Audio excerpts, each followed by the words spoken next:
Good day, folks. Welcome back to Ed's Garage at Bannister Hyundai. Today we're going to do a quick video on this 2020 Elantra. It's garnered some interest from a few clients, so I just want to make a video to showcase what the 2020 Elantra is all about. So a used car review for you guys today. Anybody that's in the market for a used car should definitely keep the Elantra on the top of their list, or near the top of their list at the very least, because they're a really nice car. These are equipped with a 2-liter 4-cylinder engine, mated to an IVT transmission. That's a type of variable transmission, but it's actually been a reliable transmission. They haven't really had any issues with the IVT in these, and it's a pretty smooth acceleration. Doesn't go all crazy noisy like some CVTs do. So anyway, I'm going to talk about some of the features, show you the features on this vehicle. I'm going to try to do all of this in one take. All right, so on the front here, you can see we've got the daytime running lights here that light up at night, really nice. You can see them flickering in the camera. They don't actually do that in real life, okay? It's an incandescent bulb, or halogen bulb here. It is a projection bulb though, so the headlights are actually pretty good. Down here, you got the turn signals. They're not fog lights here, okay? You got the air curtain pass-through, which of course creates that curtain of air over the front wheels, reducing aerodynamic drag. Speaking of the wheels, these are a 17-inch aluminum alloy wheel. Currently, this one is wrapped in Firestone weather grip tires. These are, I believe, a winter tire. I don't think they're an all-weather tire. Along the side here, you can see with the marker lights in the mirrors, and there's also blind spot monitoring light in there as well, and the previous owners installed some convex mirrors. This one does not have proximity entry. It's remote entry, but you got to press the button on the key. Coming further around to the back here, one of my favorite features, actually, see if it's got it. No, it doesn't have it. Okay, to open up the trunk on this one, I should have remembered actually. So the ones that don't have proximity, you do need to use the button on the key fob to pop the trunk, or you do that. There we go. All right, so pretty large trunk back here. As you can see, lots of space in there. It is a 60-40 split, and underneath the floor, you do still get a spare tire. And this is one of my favorite features, though, the fact that it has a handle on the inside of the trunk, so you don't have to get your hands dirty on the trunk. Now, it's also got the backup camera, which you can see right there. Now, I am 6'2". Let's see what the back seat space looks like. There we go. All right. So the front seat is currently where I would drive it. And as you can see, I still have a good amount of space in front of me. Lots of headroom in here, and there's lots of room for me to put my feet underneath the seat. And I've got the cup holders right here. So not a whole heck of a lot to talk about. There is some grab handles on 3 corners here. We've got an incandescent bulb for the lighting, and there is a bottle holder in the door here as well. So both doors, of course, have bottle holders. The armrests are padded on this one, so that's kind of nice. All right, let's jump in the front and have a look at that. Okay, so manual seats on both sides, but they do have height adjustment. As far as I know, actually, the passenger side also has height adjustment, which is kind of a nice touch. Yep. So height adjustment on both front seats, tilt and telescopic steering, just like that. And of course, we have bottle holders in the doors in the front seats as well. And then of course, power windows, locks, mirrors.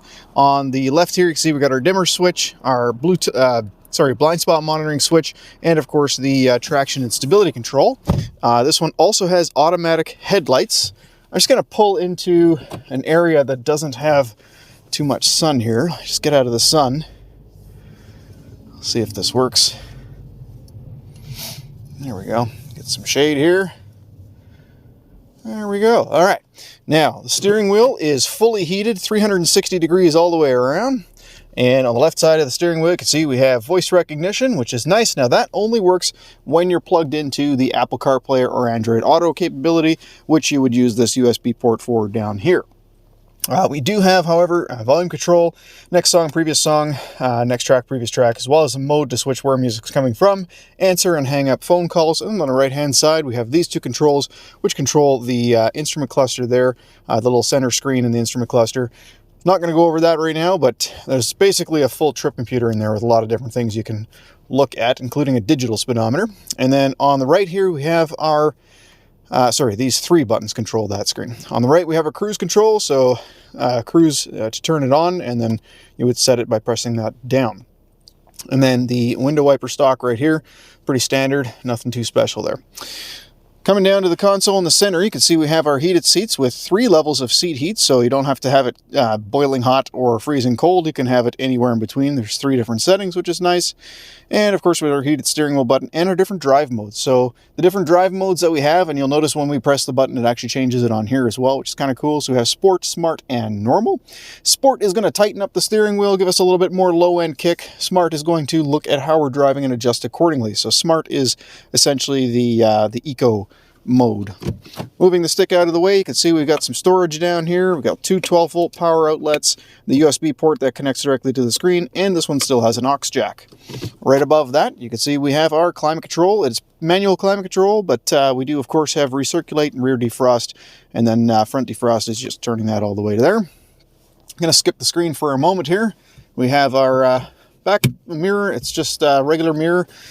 Both of the sun visors have the little slide outs, which is nice. Mirrors, lights, 2 lights here, also map lights, and still a sunglass holder, which is nice. Unfortunately, we don't get that in our newer Elantras, which is kind of funny. And as far as comfort level in the front seat, as you can see, I have lots of headroom here as well, even with the seat all the way up. So if I raise it up, you'll see I can still fit underneath pretty easily. It still goes up higher, but you get the idea. All right, let's have a quick look at this screen. So this is a 7-inch touchscreen with Apple CarPlay, Android Auto, as I mentioned, and a really nice backup camera. So when I put it in reverse, you can see here, it's actually a pretty clear image, even though there's a little bit of schmutz on the camera outside. It still looks pretty good. Dynamic steering line, so as you move the steering wheel, and you can even see along the bumper here, this one actually has the bumper protector on it as well. You can see the bumper on the back backup camera, which is cool. All right, in the menus here, nothing too special. We have, phone connection, radio. We have a quick guide, so this is something we can use to kind of figure out how to use the screen, which is cool. It's kind of like a built-in manual. Voice memo, which just records your voice and plays it back later if you want to remember something. So pretty straightforward stuff there. Nothing to talk about, really. We have carbon fiber on the dash here. It looks like carbon fiber anyway. Nice looking dash. And then also you'll notice in the instrument cluster, you can see that checkered pattern, which looks really quite nice as well. Anyway, I'm going to leave it here. Like I said, just a quick short video to kind of demo this car for anybody that's interested. Thank you so much for watching. Don't forget to hit like and subscribe. Take care.